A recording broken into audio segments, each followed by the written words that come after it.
Luís IX, São Luís.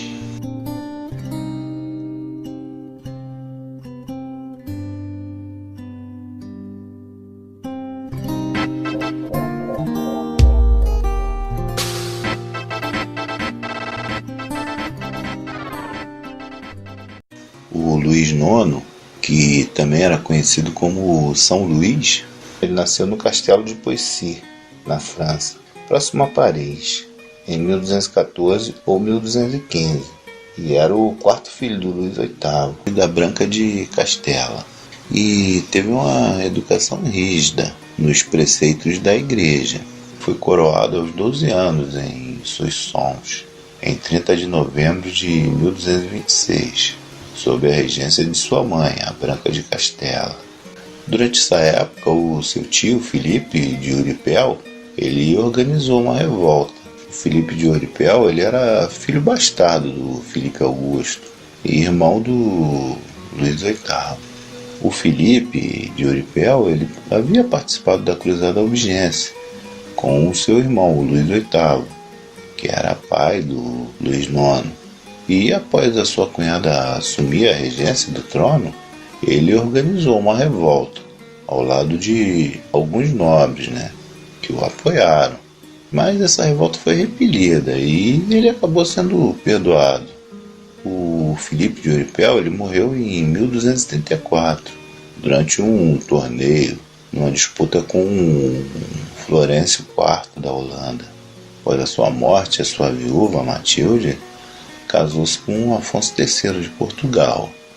Em 1234, o Luís IX ele atingiu a maioridade e assumiu o trono, mas manteve sua mãe numa posição de confiança e poder, uma espécie de conselheira, mas ainda com muita autoridade e força política.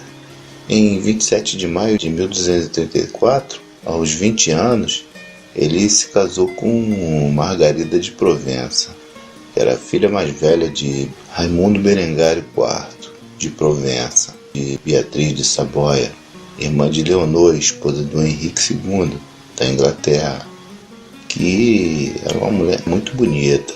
O Luís e a Margarida eles tiveram ao todo 11 filhos, entre eles a Isabel da França, casada com Teobaldo II, rei de Navarra. Também o Filipe III da França, que o sucedeu, o João Tristão, que era conde de Valois, Pedro, conde de Alençon e de Perche. Branca era casada com Fernando de Lacerda, príncipe herdeiro do reino de Castela.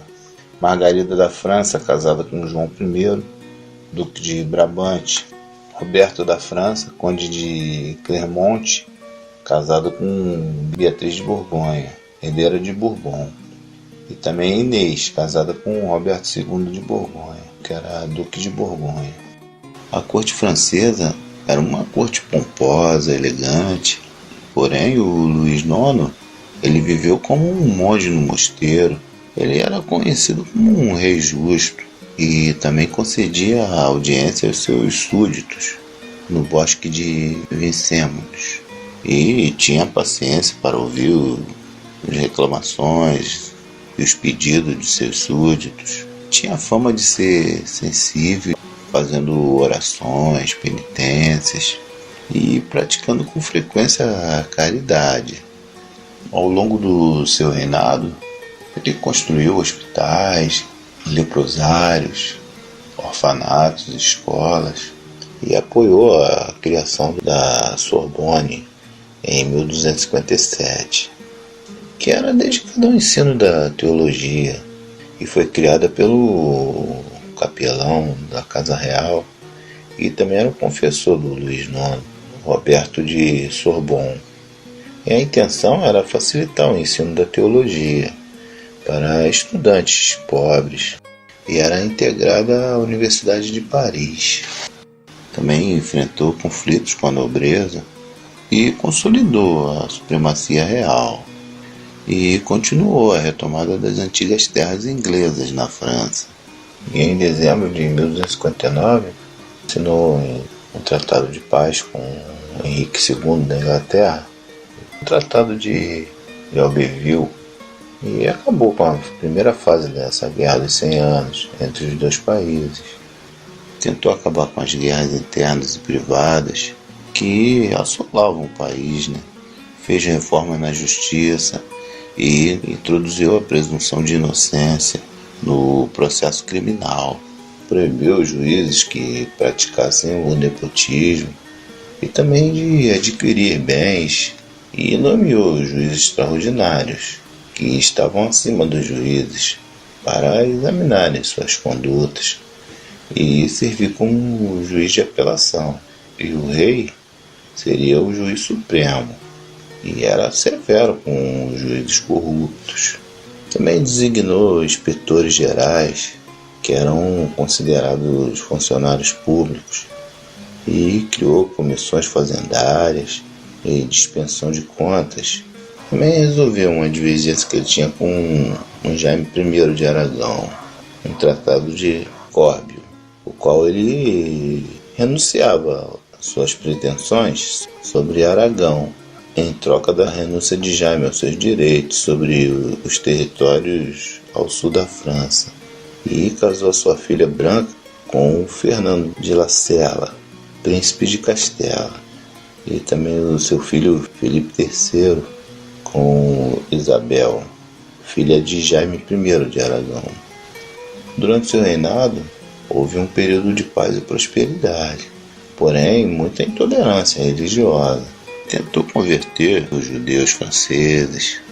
Para financiar a primeira de suas cruzadas, ele perseguiu a comunidade judaica.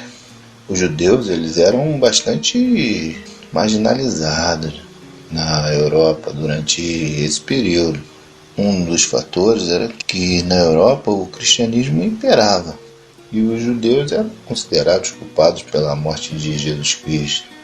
O rei Luís IX discriminou a comunidade judaica e obrigou os judeus a usarem um emblema, uma estrela amarela em suas vestes, um chapéu para mulheres. Também proibiu o casamento misto entre judeus e cristãos e expulsou todos os judeus que estavam envolvidos em empréstimos, e depois confiscou seus bens para financiar os seus projetos.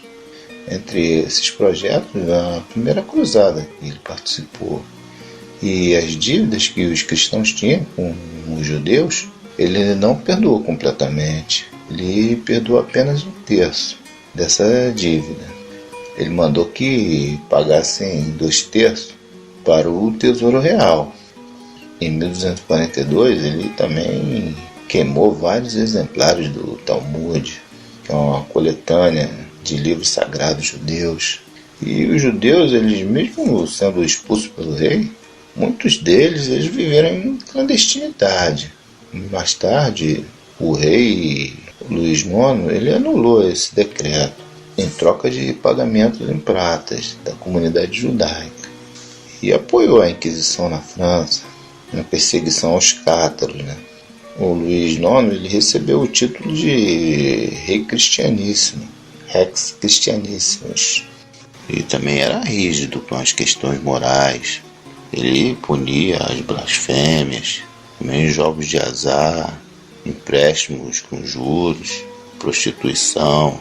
Na sexta-feira, ele não permitia que ninguém usasse qualquer ornamento na cabeça, por ter sido o dia da coroação de espinho de Jesus Cristo. Ele era rigoroso, a ponto do próprio Papa Clemente IV achar severa demais.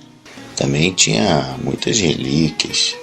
Entre essas relíquias, ele adquiriu a suposta coroa de espinho e um fragmento da cruz que Jesus Cristo foi crucificado, comprada de Balduíno I, imperador de Constantinopla, por 135.000 libras, e mandou edificar a capela gótica de Sainte-Chapelle, em Paris, para abrigar essas relíquias, que custou a metade do valor da relíquia.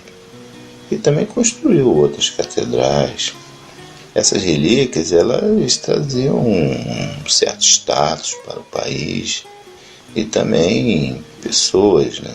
Muitas visitas e peregrinações. E fez o seu irmão Afonso, em 1241, conde de Poitiers.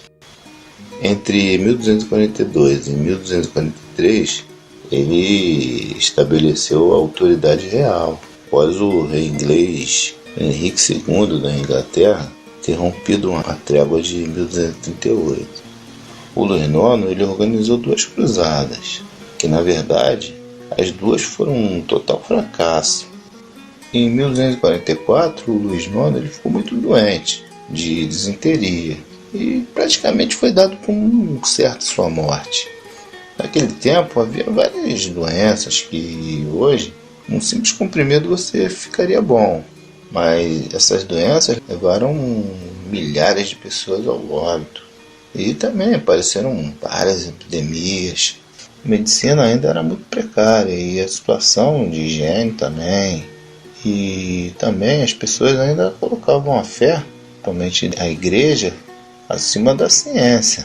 No caso do Luís IX, num certo sentido, até que deu certo, porque quando ele estava bem enfermo lá, foram feitas vigílias, procissões e vários outros atos religiosos. Também o Luís IX ele fez uma promessa que, se caso ele ficasse bom, estabelecesse, ele partiria em cruzada para libertar o Santo Sepulcro. E acabou que ele ficou bom mesmo. E durante 4 anos ele organizou essa cruzada. Construiu o porto de Aigues-Mortes com a ajuda do seu irmão, Carlos de Anjou, que mais tarde vai se tornar o Carlos I da Sicília. E gastou muito dinheiro para fazer uma infraestrutura, né? E quase quebrou a cidade de Anjou. Em 12 de junho de 1248, ao lado da Margarida, sua esposa, e também de seus irmãos, do Carlos e do Roberto I de Artois, eles foram visitar o Papa Inocêncio IV em Lyon e receberam a bênção e tal. E depois partiram para o porto de Aigues-Mortes, onde partiram para a ilha de Chipre. E chegaram em Chipre em agosto de 1248. Mas quando eles chegaram lá, no inverno, teve uma peste lá que matou muitos soldados seus. E ele já estava pensando em desistir e tal. Mas conseguiu convencer o rei de Chipre, o Henrique I de Lusignan, a participar da cruzada com eles e tal. Nessa 7ª cruzada, o Luís IX ele tentou fazer uma aliança com os mongóis e até enviou lá uma embaixada para selar um acordo militar com os mongóis contra o Império Ayúbida e o Califado Abássida. Mas nesse período, o filho de Gengis Khan morreu e acabou não se concretizando essa aliança. Porém, mais tarde, em 1259 e 1260, o Bernardo VI, que era príncipe da Etiópia, e o Etom I do Reino Armênico, da Cilícia, que na verdade era sogro do Bernardo VI, eles se alinharam aos mongóis, liderados por Hulagu Khan, e juntos conquistaram a Síria muçulmana, tomando a cidade de Alepo e depois Damasco. E também no reinado de Filipe IV da França, os franceses novamente se aliaram aos mongóis contra os muçulmanos. Os mongóis, assim como os húngaros e os ávaros, eles vieram através da Ásia Central. Eles habitavam as planícies ao sul do lago Baikal, na atual Mongólia. E no início do século XIII, eles deram início a uma campanha de conquistas territoriais e conquistaram um grande império. No auge do seu império, ele alcançava as terras da Coreia através da Ásia, entrando pela Rússia Europeia até a costa do Mar Báltico. Também controlava a maioria da Ásia Menor, o atual Iraque, Irã, Afeganistão, Paquistão, Tibete, parte da Índia, parte da Birmânia, também toda a China e parte do Vietnã. Eles vieram através da Ásia Central, sob a liderança de Gengis Khan, que no início do século XIII ele conseguiu unir os clãs e tinha a intenção de acabar com o Império Jin na China. O Gengis Khan, a partir de 1211, ele atacou a parte do norte da China, uma campanha que massacrou milhões de pessoas e tal. E conseguiu tomar Pequim em 1215 e depois atacou Bukhara, cidade comercial da Rota das Sedas, em 1220. E acabou com a cidade praticamente, deixou a cidade em ruínas. E após a morte do Gengis Khan em 1227, seu filho Ojedei assumiu e completou essa conquista no norte da China e seguiu para a Europa e destruiu Kiev em 1240 e avançou para a Hungria. Em 1241, Ojedei, filho do Gengis Khan, acabou morrendo em campanha. Então, após sua morte, o exército recuou para que fosse escolhido um sucessor. E isso se repetiu algumas vezes. E o neto do Gengis Khan, o Hulagu, acabou sumindo. Então, a partir daí, ele passou a atacar o Oriente Médio e o sul da China. O Hulagu tomou a capital de Bagdá em 1258. E dali, na cidade de Bagdá, eles terminaram os muçulmanos, matando vários civis. Mas em 1260, um exército muçulmano, junto com egípcios e tal, uma coligação, e conseguiram conter essa ameaça mongol contra o Islã e as cidades sagradas para o islamismo. Conseguiu derrotar os mongóis, onde hoje é Israel. O Kublai Khan, que era o outro neto do Gengis Khan, ele completou a conquista na China em 1279, estabelecendo a dinastia Yang. Entre 1274 e 1281, eles tentaram invadir o Japão, mas foram vencidos pela marinha japonesa e também pelo furacão, que foi conhecido como Kamikaze, ou vento divino. O Kublai Khan morreu em 1294 na China. E com a morte do Kublai Khan, ele deu um baque no poder mongol e começou a declinar. O Luís IX ele trocou cartas com os governantes mongóis da época e também enviou embaixadores em 1248 ao governador mongol da Armênia e da Pérsia. O Luís IX, em 13 de maio de 1249, eles partiram com uma grande armada de navios. Alguns falam em 1.800 embarcações e mais de 2.800 cavaleiros. Mas no meio do caminho houve uma tempestade. Aí desviou a grande maioria dessas embarcações. E apenas 700 cavaleiros chegaram. Mas eles conseguiram tomar ainda a cidade portuária de Damietta, atual Dimyat. Dali eles partiram para o Cairo. Mas no Cairo eles tiveram a resistência do Emir Al-Din e cercaram a cidade de Al-Mansur. E mais uma vez eles foram pegos lá pela epidemia de doença, disenteria, e vários soldados acabaram morrendo e tal. E dizimaram os soldados do rei. E o Luís IX, então, ele bateu em retirada. Então, nessa retirada dele tal, houve uma notícia lá de que ele havia se rendido. E acabou ele sendo aprisionado também junto com seus soldados. O Roberto I ele acabou morrendo nessa batalha.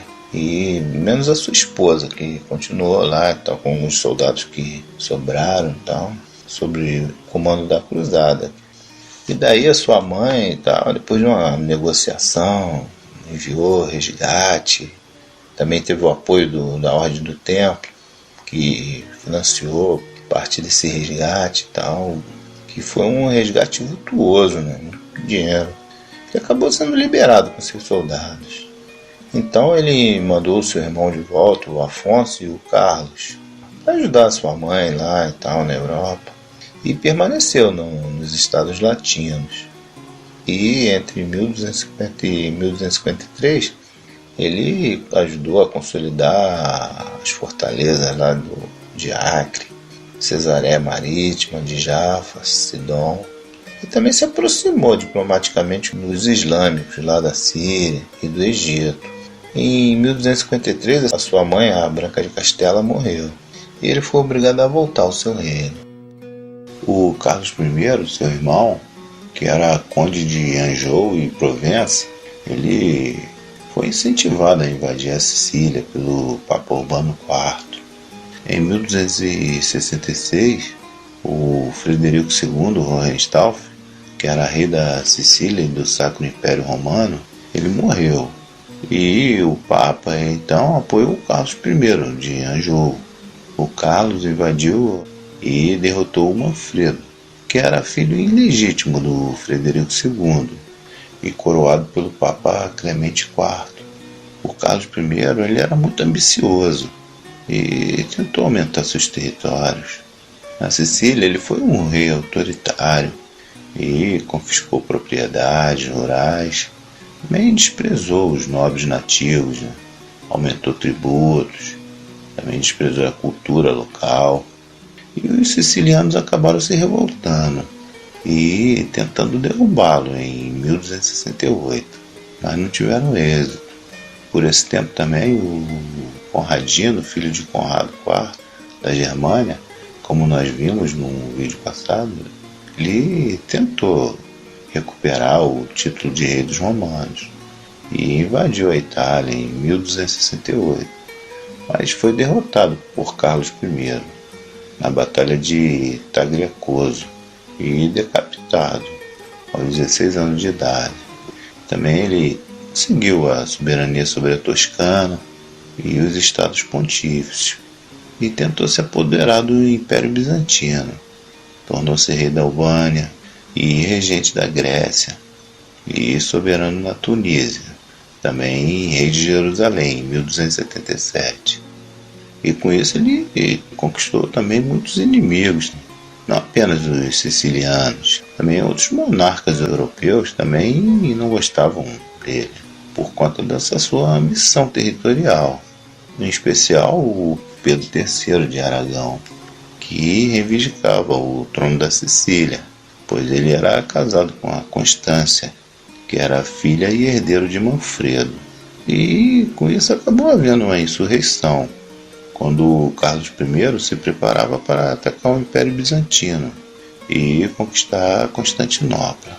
E com essa revolta ele acabou voltando para a Itália e sendo deposto em 1282 pelo movimento denominado Vésperas Sicilianas, que teve como consequência o massacre de milhares de franceses que viviam na Sicília. O Pedro III de Aragão ele foi coroado pelos sicilianos e ali ele formou um exército para se defender contra uma nova invasão francesa, liderada por Filipe III, filho do São Luís, do Luís IX, que apoiava o Carlos I. Durante essa disputa entre o Carlos I e o Pedro III, o Carlos, para encurtar a disputa, ele desafiou o Pedro para uma batalha entre eles dois, homem a homem. E essa batalha acabou não acontecendo. E mais tarde houve uma proposta de substituir essa batalha entre eles dois para que fosse feita da seguinte maneira: cada um escolheria 100 cavaleiros, e degladiariam entre eles. E assim foi feito. Só que eles escolheram um território neutro, território que pertenceu ao Edward da Inglaterra. E em 1º de junho de 1282, eles marcaram para que acontecesse essa batalha. E acabaram se desencontrando. E ambos se declararam vitoriosos. O Carlos I acabou morrendo em 1285. E também o Pedro III morreu pouco tempo depois. E a disputa continuou entre o filho de Carlos I, que era o Carlos II de Anjou, que era conde de Provença, e era apelidado o Coxo, e Frederico II, filho de Pedro e Constância. E essa disputa durou 20 anos. Em julho de 1270, o Luís IX ele partiu para a Oitava Cruzada. E também se juntaram a ele os seus filhos e o Eduardo I da Inglaterra e vários outros nobres. Essa cruzada ela tinha, entre outras intenções, proteger os Estados Cruzados. E mais uma vez uma grande tempestade pegou eles meio do mar e tal, e acabou se dispersando algumas outras embarcações. Enfim, a intenção era primeiro atacar o Egito. Apesar disso tudo, eles ainda conseguiram conquistar Cartago, mas foram repelidos pelo exército do sultão do Egito. E daí uma epidemia de doença atacou o exército francês novamente.